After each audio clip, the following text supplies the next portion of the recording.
ಲೋಕಸಭಾ ಚುನಾವಣೆಗೆ ದಿನಗಣನೆ ಆರಂಭ ಆಗಿದೆ. ಮಗದೊಂದು ಕಡೆ ನಾಮಪತ್ರ ಸಲ್ಲಿಕೆಯ ಕಾರ್ಯ ಕೂಡ ಒಂದು ಬಿರುಸಿನಿಂದ ಸಾಗ್ತಾ ಇದೆ. ಅದರ ನಡುವೆ ಚುನಾವಣಾ ಚಾಣಕ್ಯ ಅಂತ ಕರೆಸಿಕೊಳ್ಳುವ ಅಮಿತ್ ಶಾ ರಾಜ್ಯಕ್ಕೆ ಎಂಟ್ರಿ ಕೊಟ್ಟಿದ್ದಾರೆ. ನಿನ್ನೆ ತಡರಾತ್ರಿ ವಿಶೇಷ ವಿಮಾನದ ಮೂಲಕ HCL ವಿಮಾನ ನಿಲ್ದಾಣಕ್ಕೆ ಬಂದ್ರು. ತಾಜ್ ವೆಸ್ಟ್ ಸ್ಟ್ಯಾಂಡ್ ನಲ್ಲಿ ನೈಟ್ ಸ್ಟೇ ಆಗಿದ್ದಾರೆ. ಇದೀಗ ಇವತ್ತು ಚುನಾವಣಾ ಪ್ರಚಾರ ಕಾರ್ಯಗಳ ಸಭೆಯಲ್ಲಿ ಮೊದಲಿಗೆ ಭಾಗಿಯಾಗ್ತಾರೆ. ಆಮೇಲೆ ರಾಜ್ಯದಲ್ಲಿ ಮೊದಲ ಕ್ಷೇತ್ರವನ್ನ ಅವರು ಪ್ರಚಾರಕ್ಕೆ ಆಯ್ಕೆ ಮಾಡಿಕೊಂಡಿರುವಂತದ್ದು ಕಾಂಗ್ರೆಸ್ನ ಏಕೈಕ ಸಂಸದ ಇರುವಂತಹ ಜಾಗ ಮತ್ತು ಕಾಂಗ್ರೆಸ್ನ ಭದ್ರಕೋಟೆ ಅಂತಲೇ ಕರೆಸ್ಕೊಳ್ತಾ ಇದ್ದ ಬೆಂಗಳೂರು ಗ್ರಾಮಾಂತರಕ್ಕೆ ಎಂಟ್ರಿ ಕೊಡ್ತಾರೆ. ಸಂಜೆ 4 ಗಂಟೆಗೆ ಮೈತ್ರಿಯ ಬಿಜೆಪಿ ಅಭ್ಯರ್ಥಿ ಡಾಕ್ಟರ್ ಮಂಜುನಾಥ್ ಅನ್ನ ಕಣಕ್ಕಿಳಿಸಿದ್ದೆ. ಬಿಜೆಪಿ ಹಲವು ತಂತ್ರಗಾರಿಕೆಗಳನ್ನ ಹಲವು ಸ್ಟ್ರಾಟಜಿಗಳನ್ನ ಮಾಡಿಕೊಂಡು ಗೆಲ್ಲಿಸಲೇಬೇಕು ಅಂತ ಪಣ ತೊಟ್ಟಿದೆ.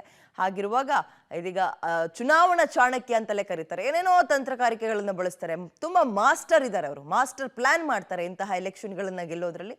ಹಾಗಾಗಿ ಅಮಿತ್ ಶಾ ಅವರು ಬರ್ತಾ ಇದ್ದಂತೆ ಆಯ್ಕೆ ಮಾಡ್ಕೊಂಡಿರೋದೇ ಬೆಂಗಳೂರು ಗ್ರಾಮಾಂತರ. ಅದು ಬಹಳ ಕುತೂಹಲ ಮೂಡಿಸ್ತದೆ. ವೈ ಬೆಂಗಳೂರು ಗ್ರಾಮಾಂತರ ಅಂತ ನೋಡಿದಾಗ 28ರಲ್ಲಿ 25 ಕ್ಷೇತ್ರದಲ್ಲಿ ನಿರಾಯಾಸವಾಗಿ ಸಂಸದರನ್ನ ಆಯ್ಕೆ ಮಾಡಿಕೊಂಡಿತ್ತು ಅಥವಾ ಸಂಸದರನ್ನ ಗೆಲ್ಲಿಸಿಕೊಳ್ಳುವಲ್ಲಿ ಪಾಸ್ ಆಗಿತ್ತು ಬಿಜೆಪಿ. ಒಂದು JDS, ಇನ್ನೊಂದು ಪಕ್ಷೇತರ, ಮತ್ತೊಂದು ಇದ್ದಿದೆ ಕಾಂಗ್ರೆಸ್.